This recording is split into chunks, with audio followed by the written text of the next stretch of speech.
guys wanted it. So we're going deep on Ed Gein. I gotta say, even I was surprised by how much this case still gets to people. It is fascinating, isn't it? It's not just some crime story, right? Yeah. He's like this cultural, whatchamacallit, a touchstone, I guess you could say, for like our worst fears. Yeah. Like he inspired all these iconic horror movie villains and stuff. He really did. But like, what made him that way? How does a seemingly normal dude, a farmer, become the Butcher of Plainfield? Let's dive in. Yeah, it's interesting because on the surface you have this guy, seems totally normal in rural Wisconsin, but underneath, wow, a psyche full of darkness. Yeah. And to really get Ed Gein, I think we have to go back to the beginning. Hey. 1957, the disappearance of Bernice Worden. She owned a hardware store. Right, and her son, he's the deputy, finds a sales slip, sees Ed's name on it, goes to the farmhouse. Yeah. And that's where things get really, really messed up. It's true. What they found inside, it wasn't just evidence. It was like something straight out of a nightmare.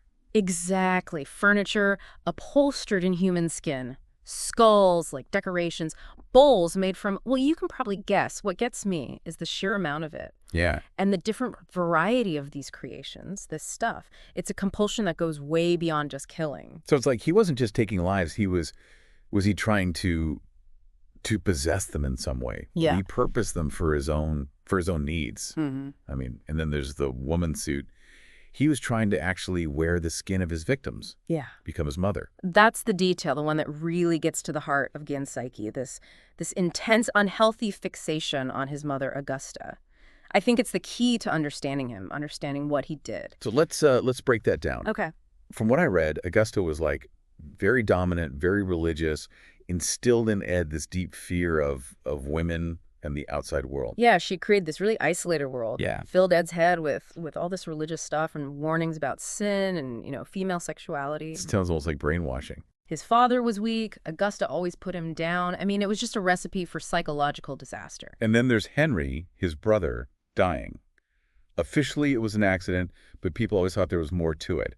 Could Ed have been involved? Well, it's impossible to know for sure. The investigation, wasn't very thorough, but, Henry dying, however it happened, it's a big moment. It takes away the only person who could have, challenged Augusta's influence, and Ed's all alone with her now. And when she finally dies, it's like a switch flips or something. Yeah. He boards up her rooms, keeps them like shrines. The rest of the house is just falling apart. Right. And during this time, this isolation, the grief, his fascination with death, with anatomy, it takes this really dark turn. Well, he starts reading these pulp magazines with all these stories about Nazis, cannibalism, weird medical stuff, and all this morbid curiosity turns into real actions. He starts going to graveyards, not to mourn or anything, but to dig up bodies. And always middle-aged women, right? Like they physically resembled his mother. Yeah. He'd skin them, tan the hides, use them to make, those awful things we talked about. He was trying to recreate his mother, surround himself with her, but in this really awful way. The woman suit that's the most extreme example, but everything he did points to this desperate, twisted need to be with her, merge with her. But it wasn't just grave robbing, right? He killed people too. Yeah. 2, for sure.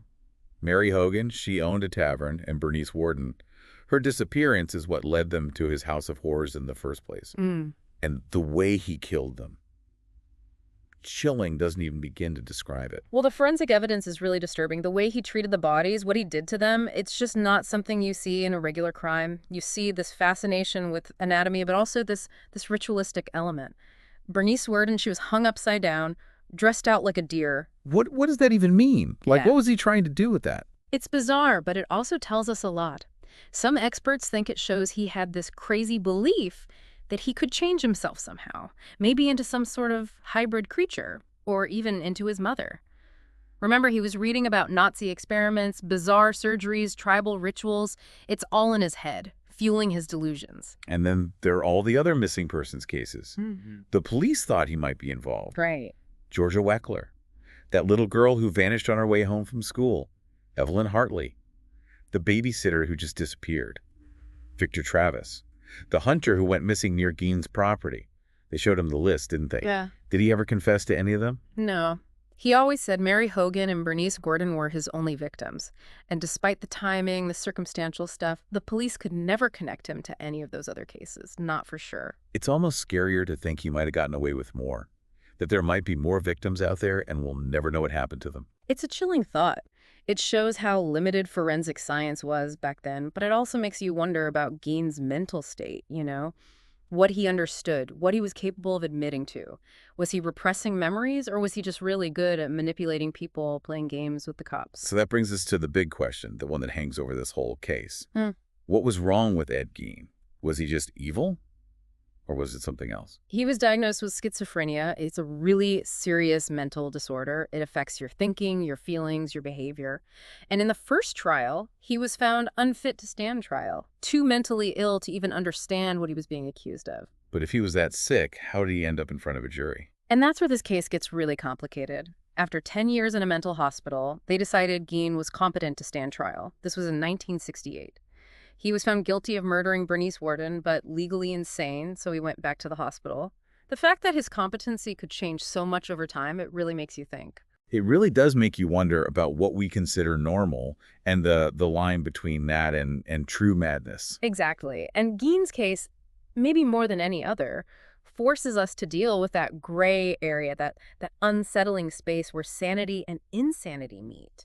It really is strange, How can someone be too sick for trial one year and then fine the next? Yeah, like what happened during those 10 years? Did he actually get better mentally? I mean, or was it something else? Like maybe the legal system's understanding of schizophrenia changed. Yeah, or maybe it was public pressure. People wanted to see him pay for what he did. Yeah, that's a good point. I mean, it was a huge case. Huge. Everyone was talking about it. Right, and some experts think, yeah, maybe his condition improved with treatment. Okay. But others say, no, the definition of legal insanity, it changes. It's not like set in stone. Right, it evolves as we learn more about mental illness. Exactly. And let's face it, this case was all over the news. People were terrified, and they wanted to see Gein in court, even if he ended up back in a hospital. Yeah, it's almost like his crimes were so awful, so shocking, that they forced society to really look at how we define mental illness and how it plays into the criminal justice system. You're absolutely right.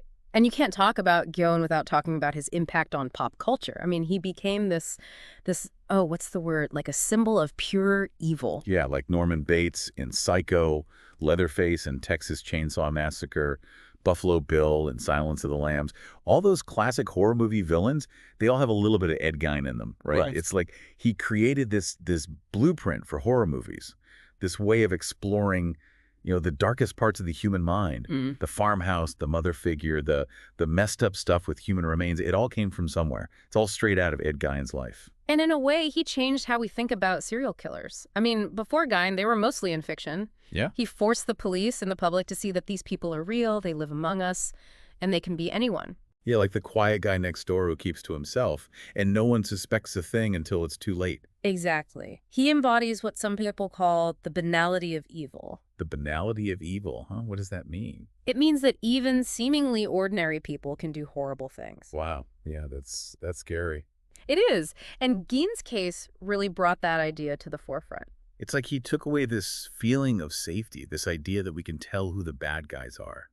He showed us that evil can be hiding anywhere, even in the most unexpected places. And that feeling of unease, of not being able to trust anyone, it's part of Gein's legacy. He made us question our neighbors, question the world around us. And maybe even question ourselves, right? Yeah. I mean, if someone like Gein can exist, what does that say about human nature? About the potential for evil that we all have inside us? That's a tough question, but Gein's case definitely makes us think about it. It suggests that the line between being normal and being insane might be thinner than we want to believe. Yeah, that's a lot to think about. Okay, before we wrap up, I want to go back to something we talked about earlier, Gein's obsession with Nazis. He had books and articles about the concentration camps, right? Yeah, he was especially interested in Ilse Koch, the bitch of Buchenwald. Oh, wow, I remember reading about her. She was known for being incredibly cruel and for making things out of human skin, lampshades and stuff. Right. It's like he saw her as some kind of role model. It's possible. A twisted inspiration for his own creations.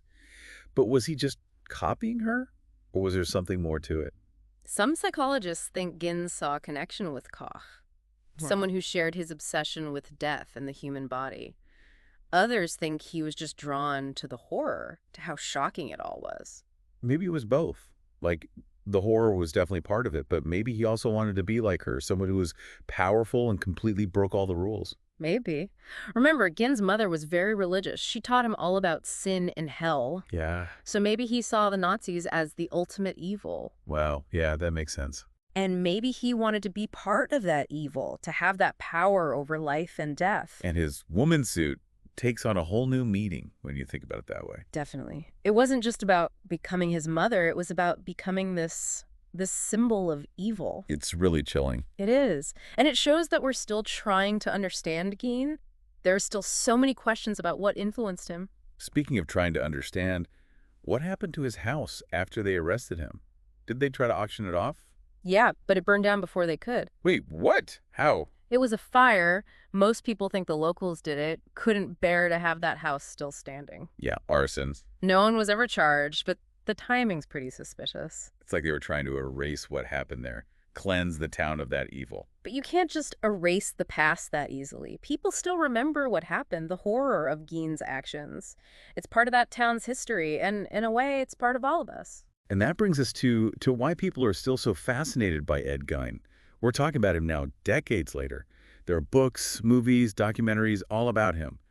Why do you think that is? Why are we still so drawn to his story? Because Gein represents something bigger than just one man and his crimes. He represents our deepest fears, the monsters that we create in our minds. It's like looking into the abyss, but from a safe distance, right? We can explore the dark side of humanity without having to actually experience it. Right, there's a curiosity there, a fascination with the morbid, but there's also something deeper. We want to understand what makes people like Gein do the things they do. Maybe we think if we can understand him, we can spot the warning signs in others, or even in ourselves. But maybe we're all a little bit like him. Not in the, the killing and skinning people way, but in the sense that we all have some darkness inside us, don't we? That's the uncomfortable truth that Gein forces us to face. He shows us that there might not be much difference between normal people and monsters. Yeah, that's pretty heavy stuff. But before we get too deep here, I have one more question. We've talked about how this case affected culture, the horror, the psychology. But what about real-world changes? Did Gein's case change how we deal with mental illness or the criminal justice system? That's a great question.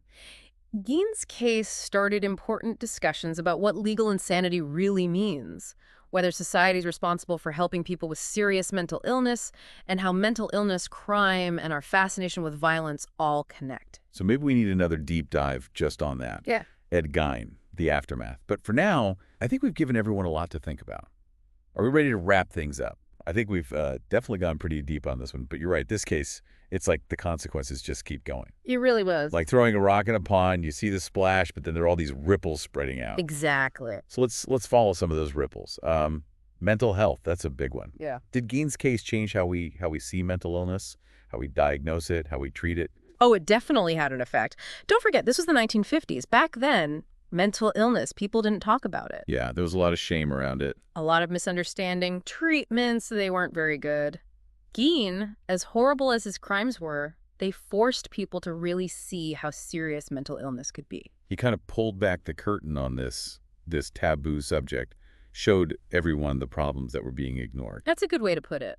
And yeah, the first reaction, sure, it was fear, but it also pushed people to make things better. Forensic psychiatry, the idea that you could understand a criminal by looking at their mental state, that was pretty new. And Gein's case, it was like a textbook example. So the legal world and the medical world, they were definitely affected.